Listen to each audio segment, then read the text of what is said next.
Supermarket worker Yesenia and her 2 young children, Jorge and Jasmine, are fleeing, they say, for their lives. Across the Suchiate River from Guatemala to Mexico. They tried first across the border bridge with a caravan of thousands of Central Americans trying to reach the US. Yesenia told us why. Gangsters come to extort you and you have to pay or there's a gun to your head. They asked me for half my salary. Of the $20 I earn a day, I'd have to give them 10, and I have to provide for my children. There wasn't enough left. Mexican authorities weren't prepared to let the caravan go through the bridge crossing together, only in small groups.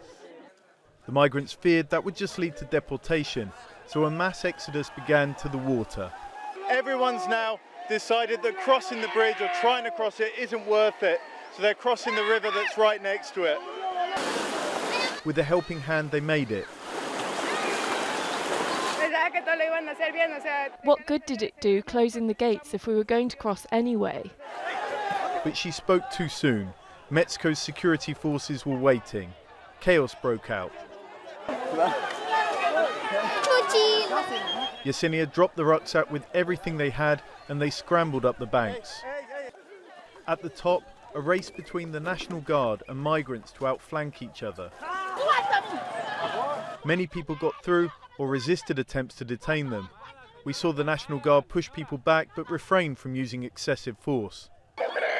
But some tear gas did get into Jorge's eyes. It was too much for him and Yesenia. We're going back, but we'll try and go again. We have to cross, whatever happens. I need a better life for my children.